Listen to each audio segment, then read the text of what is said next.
Hey everybody, it's Joe with J Blake Photo. I wanted to do a quick video.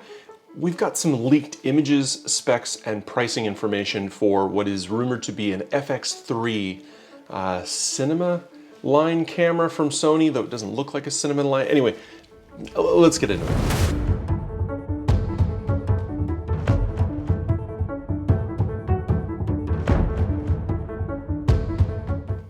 So over the last 24 hours, leaked information has started to hit the internet, both on Twitter and a number of the rumor sites.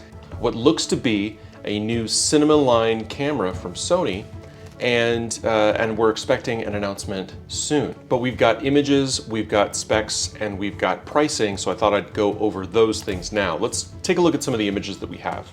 The first thing that you can see right away is that this camera is definitely not in their traditional cinema line, as the form factor is, well, it looks like an A9 II, right? It looks like the A7, the A7S III. This is, a very similar form factor to what we have been using in the past on Sony mirrorless cameras. But there are some differences, though it does have a hot shoe on the front, or on the top rather, and it does look like it has the dial on the back, control ring. The kind of thumb joystick looks like it's been moved to the top. And we still have a number of configurable buttons, mode options here. There's also a lot of mounting points on this camera. It is obviously designed to be installed into a rig, but it also has a shutter button. So I'm not sure if there'll be stills or if it will maybe grab stills out of its video signal. And associated with that shutter button is also this, zoom control that we have, obviously for lenses that are attached. And those lenses will obviously be potentially E-mount lenses, as there's a G-Master lens attached in this photo. The one thing to notice right away on this picture is that there's no ND options, it looks like, or controls, though that may be something internal, we'll see, but it doesn't look like there's built-in ND on this camera.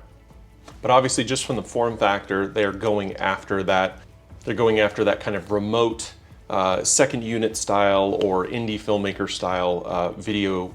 Also, no word here on whether or not it's going to have SDI out, though I doubt it. This is going to be a very simple, I think, camera, at least as far as connectivity on the outside. On the specs, we don't know a lot, but we do know that it's going to have CF Express, I'm assuming Type A, probably dual ports there, as well as, I'm assuming, 10-bit internal 422 and 420 options, though we do know that it will not be coming with 8K. That has been updated. We originally heard that it would be 8K UHD. Now we're hearing that it will just be 4K and that it will be 4K 120. Now, that's actually an interesting point, because if we talk about the price of this camera, right, the Alpha 1 was just announced at over $6,000, and that camera does shoot 8K in UHD in 420, and the Canon R5 shoots 8K in RAW and in 422 at $3,800. So this camera is reportedly priced at $3,790 in euros, which is about $4,600 US. But price-wise, a Sony camera with an E-mount that's full frame with dedicated cinema features in a mirrorless style body for under $4,000 definitely, hits at the cinema line from Canon, as well as the the R5 from Canon, and some of the other options that you have out there for, from companies like Blackmagic and that sort of thing.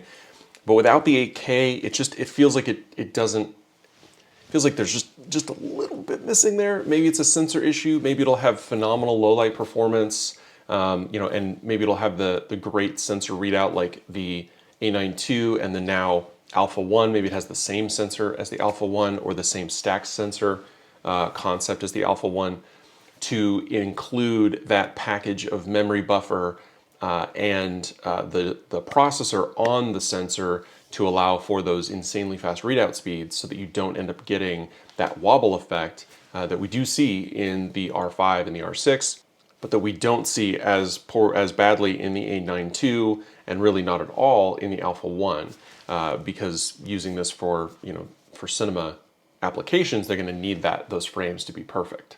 And this camera is already registered with the FCC, so we should expect an announcement very soon. We'll get more information there. When that happens, I'll do an updated video. We'll talk about what we actually know about this thing, but so far what we know: mirrorless body, E-mount, full frame, somewhere between $3,800 and $4,600 US dollars, and 4K 120.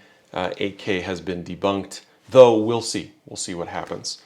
Anyway, thank you everyone for watching. I love doing these quick little news videos. These are fun. The most fun that I have on this channel actually is going out and doing photo adventures. I'm going to be going to Death Valley here very soon. I was in Red Rock Canyon just the other day, and I've been posting some of those videos on my channel, and I really appreciate you to take a look at those, as well as checking my Instagram if you're into stills photography. I specifically have been doing landscapes, though I also do portrait work and some product photography. I would love to see your input there. Let me know down in the comments what you think about this news and anything else that's going on in your life. Feel free to just journal. Just use the comments to journal. Anyway, I'll see you in the next one.